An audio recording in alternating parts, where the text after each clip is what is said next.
What is Blazing Dragon Ninjas? Today, I'm making the evolutionary line of Sceptile in the diorama. Here's a quick sketch for understanding the layout of the diorama. The other sketch is of the Charizard line, to which I made my family and friends vote to see which one they like better. And the Sceptile one won. Comment down below, which one would you have picked? Don't be scared, trust me bro. It's okay, you can comment. Nothing will hurt you, trust.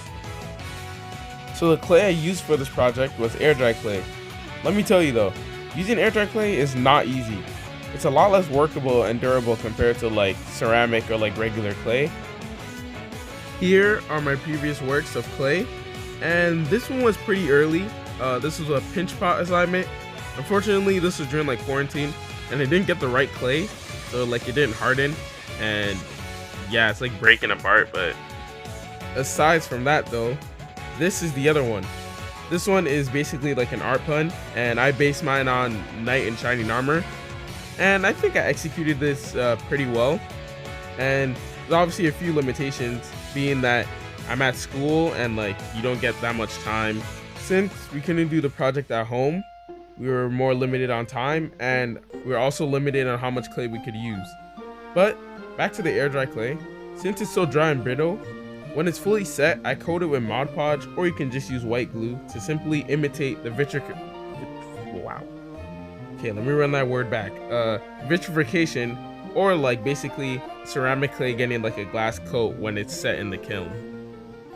And if you don't know what a kiln is, it's basically like an oven, basically like a chamber that heats up the clay for like ceramics. So yeah, it's basically just like an oven. It just has a high resistance to like high heats, which are used to heat up the clay to give it that vitrification process. You know, while I was making this video, I just randomly decided to play Pokemon Go, because like why not? And there happened to be a Mega Sceptile raid, which turns out to have also Frenzy Plant, which is like a super strong grass type move, and it was shiny, which was insane. It just like felt weird considering that I'm making a Sceptile like line diorama, and I just happened to strike some sort of like jackpot for the game, and yeah, that was just like insane. And I remember one crazy like episode in like early like Hoenn in like the Pokemon anime. I remember there was like an old Treecko. Like, what was that? I don't know why there was an old Treecko, but that probably means that like evolution is more of like a means of survival. It's not necessarily like aging or necessary for a Pokemon, which is like kind of like cool, I guess. But like that means that like there probably could be like a tribe of like Grovyles, because they needed to adapt to that certain climate to only be Grovyles, which is kind of cool. But you know, I'm just rambling at this point. Hey, but for real though, shout out to Chief Treecko, yes sir. But speaking about crazy episodes, let us not forget about the episode where Ash's Sceptile, when it was a Grovyle, had like a tragic heartbreak by Meganium and Mr. Steer Girl Tropius. You know what, hold on. This edit will perfectly encompass what happened. Get back!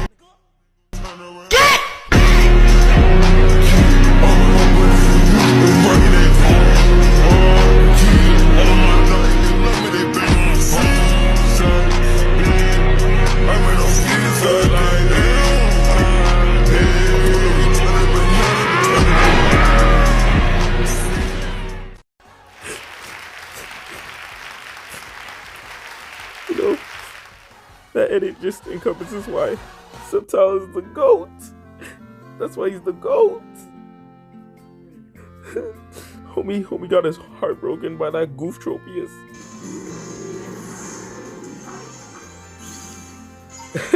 But being honest though, yeah, that's a pretty cool character arc, I'm not gonna lie. That's why Sceptile is one of the GOATs. This is actually the reason why I do not like Tropius. It reminds me of the time when I purposely went into the tall grass by like Winona in Pokemon Emerald and beat Tropius up. I'm telling you, I just did it. I had to get my get back for Sceptile. I can just imagine how scary it is to be a Tropius at that time, bro. Cause I had to have like level 70s. Like I already beat the game almost. Have level 70 fire types. Like who knows? Like I don't know what I ran at the time, but probably like an Arcanine or whatever. And I would just be killing them, bro. That's tough. whole flamethrowers on a level 25 when I'm like level 70 to 80, bro. Oh yeah, I did also transfer Pokemon from my Fire Red version, and that's why I do have like Cantonian fire types in Pokemon Emerald.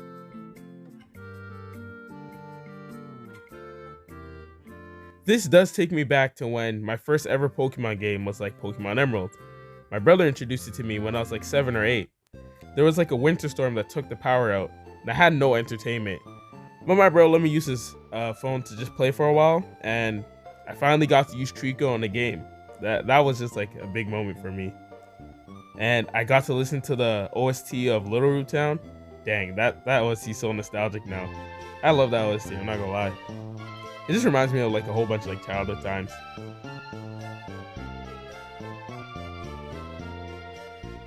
Speaking of childhood times, let me tell you about my first experience into Pokemon. I remember only briefly seeing Diamond and Pearl on the TV and never being really interested in it. At that time, I was in senior kindergarten. I only played Beyblade.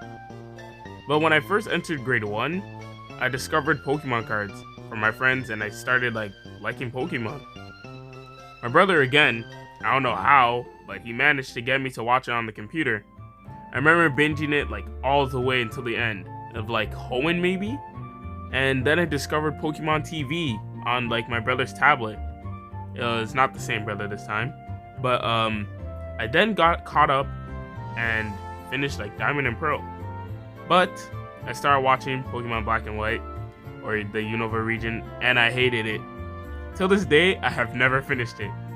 That does remind me, talking about Pokemon, the anime, and how Ash is now like done his journey, it's just unreal because like it felt like that anime was like never gonna end, and like here it is, it's done. But, dang, that's the end of an era for real. I do remember the era of Pokemon cards though, and how I got my first Pokemon tin containing Reshiram, and thus that becoming like my favorite legendary Pokemon, or at least one of them. Later, near the end of my Pokemon collection, I got a golden Reshiram, which I unfortunately lost, or it got stolen, cause like there was a time when my cards did get stolen, not gonna lie. I do also remember having like many Darumakas. I hated that so much. It was in that Reshiram tin. I got so many of them. I just hated Darumaka since then. But since I don't get Pokemon cards often, I did resort to just drawing them. Using the Wii internet browser, dang, that's a throwback. I used to go on the Wii internet browser and then have the Pokemon card on the screen, and then I would draw it. And that I give credit to my monster drawing abilities. I still have a few. I'll show them right here on the screen. But wow, that's just a trip down memory lane for real. A cool thing I noticed about the Sceptile evolutionary line while I was crafting each one was that Treecko resembling a seed opening, and then Grovyle being like a shoot that comes out of the seed, then blooming into the leaves. Then Sceptile kind of represents like you know how some plants like grow certain parts of their leaves and then they die off after? It's kind of similar to that, meaning that like Sceptile gets a different means of energy rather than just using like the piece of grass on its head. It uses like the solar things on its back. I have a picture that perfectly describes what I'm trying to say. I think it was genuinely like really cool understanding each design and each one. It gave me a better appreciation of the Sceptile line.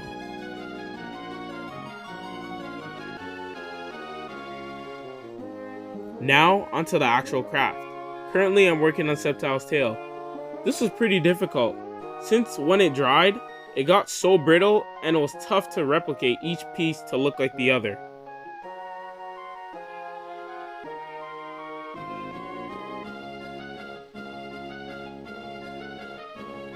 Here are just some cool pics of Sceptile I just wanted to take.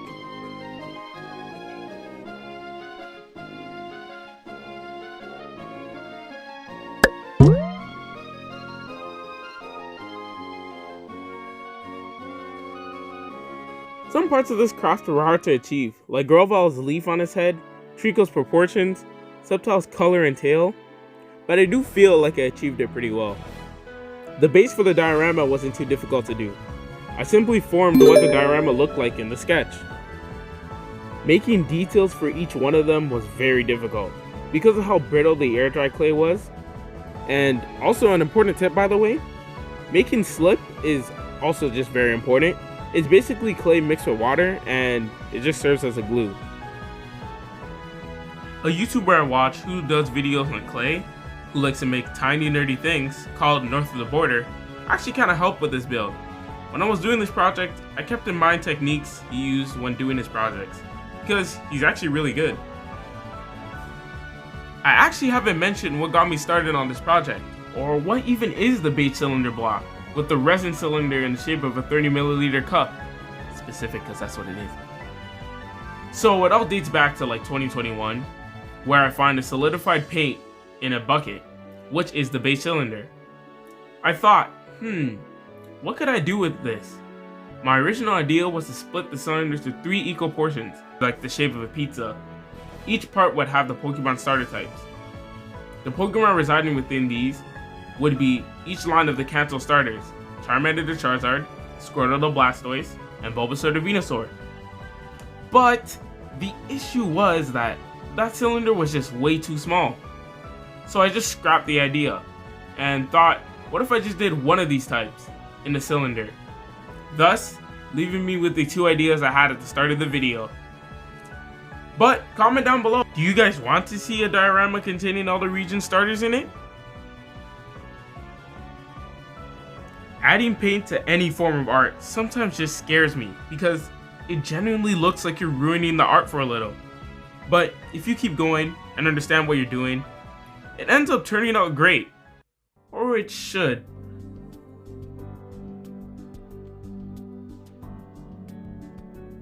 So I've gone in Pokemon Scarlet, and the game is really good. Aside from co-op, but the game is actually really fun. I beat the main story and only have exploring Area 0 left to do.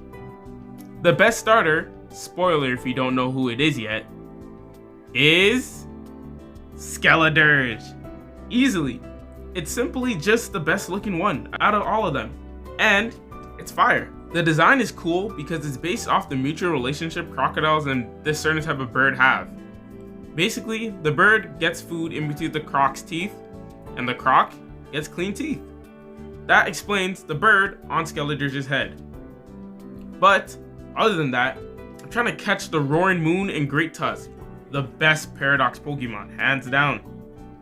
The team I used by endgame was Kilowattrel, Lokix, because grasshoppers were my favorite insects by the way, Skeledirge, Lucario, Lycanroc Dusk form, and Hydreigon. Goated team. Although Kilowattrel was a late addition, at least it was shiny. This was the first Pokemon game where I first tried the Elite Four and Champion. I don't know if that means I'm the GOAT or the game's just too simple. But I was shocked when I was just clearing them. Can't forget about how crazy Nemona is. She's in love with battle and you being her rival. At the end, like near the end of the game, she legit just says, I'm not gonna stop asking for you to be my rival until I hear a yes. You know how insane that is? Oh, what's that? Quick intermission? Yo, check this out. So obviously we got the black light. Highlights the eyes and stuff. Highlights it's cool. Still obviously very scary. And then if I really focus the beam on the eye for a while, just like that. That is so cool. Cool. It will glow. And it'll glow pretty bright, not gonna lie. Yeah. It's cool. It's creepy, just like this. Just random 2 glowing-eyed figures. Boom, it's a Treecko. Yeah, you got jump scared by a Treecko. Crazy. Really cool. Yeah, this is one of my favorite projects so far. Sheesh, this is so cool. Alright, I'm gonna get back to work. Alright, intermission done. Here is Treecko painted and finished. And here is Grovyle painted and finished with the energy ball. And another angle of the both of them, just in a cool position, just look kind of cool, so I had to take a pic. But talking about the game again, I think what the game really needed was voice acting. I feel like the levels of immersion that would bring would be insane. Like, that would just like make the game like way more immersive and just like, I think, better overall. Just the voice acting alone. Aside from the voice acting though, the OSTs of the game, they're actually pretty good, I'm not gonna lie. Especially the Area Zero OST. Holy, that gave me goosebumps. It's actually mad majestic. Also, here are some cool angles with the energy of Grovyle and Sceptile. That just looks fire. Tell me the angles aren't cool. That is fire. I was thinking of giving each mode of the diorama a name. The regular being called regular, of course. And when the lights are on, it's called energized. And then when the lights are off, but the mini lights on Sceptile and Grovyle, and you'll see the flower later, are on, I'll call that one Night Force. When it lights up in the dark, it would be called Charged. And in the black light, I thought of Ethereal Night. Comment down below, what do you think of these names? The glow-in-the-dark paint for this craft was actually a complete accident. It wasn't actually supposed to happen. I originally was only getting paint that reacted to black light, but my bro just randomly decided to just get glow-in-the-dark paint. And the light bulb in my head clicked. And I was like, the possibilities. My bro was an accidental genius that day. Originally, I was gonna make razor leaves for Grovyle, like in the sketch. But then when I got the lights for Sceptile Solar Beam, which I'll link down below in the description, I realized I can give Grovyle Energy Ball, and Treecko, I'll give him Razor Leaf. Which he probably can't learn in the actual games, but it looked cool. And Treecko was a bit bland, so had to do something. I'm so glad I did not finalize the tree to look like that, because it does fit the cartoony feel, I guess, but it's a bit too goofy. Like, it looks too, like, Play-Doh blocky. Like, I'm glad I finalized it to look like something different. The addition of the fake grass was beautiful. And then the rocks, wow, it made the diorama so much better. Like, the addition of all these, like, realistic stuff, it really helps the diorama just, like, pop out and, like, look really, like, well finished. So I'm glad I added all that. And obviously needed the white glue, the Mod Podge, very useful. The Frenzy Plant was a good idea. It just adds more because it would look a bit bland without it. But then again, sometimes a simplistic approach is not always bad, but sometimes chaos is where it's at. But Frenzy Plant actually is being used by Sceptile. Both Grovyle and Treecko are using two moves. Grovyle using Leaf Blade and Energy Ball. Treecko using Razor Leaf and Absorb with the flower, you'll see later. I don't know if that's like how Absorb looks, but I just felt like that was a good way to encompass it. And Sceptile exclusively using Frenzy Plant, Leaf Blade, and Solar Beam. I was originally also gonna add Solar Blade, but that's a bit difficult. So I was just like, let me chill on the chaos and keep it a bit more simple. Now it is resin pouring time. This resin was like basically translucent. It wasn't transparent, unfortunately. So I had to skim it over with a brush of like blue so it looks a little bit translucent and not like opaque. So that's what it was kind of becoming. The resin's not supposed to be like that. So that's what gives it a better water effect. What I wanted was for the transparent resin to show underneath the resin so it can show the blue water and still be clear at the same time. Now I'm working on the leaf symbol. The leaf symbol was a cool addition. I think it was not necessarily necessary, but kind of important. When I put it on, it just looked a lot better. That's what I personally thought. And now I'm adding Grovyle, and then I'll be adding Sceptile, and I'll be complete.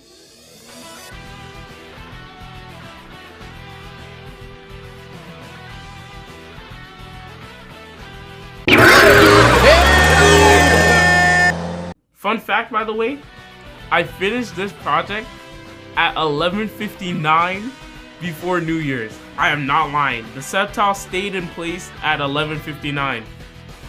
That was amazing. That was crazy. I finished this last year. Huh.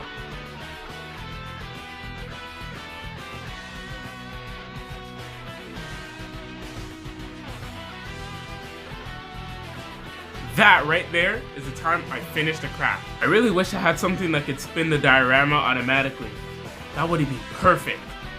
but I didn't have that. So I tried using the small auto spinner thing I already have, but it just couldn't handle the weight. So I had to spin it manually, but it did help at least. Remember though, burn the like button, subscribe, hit the bell, and we're on to the showcase. Later, Dragon Ninjas.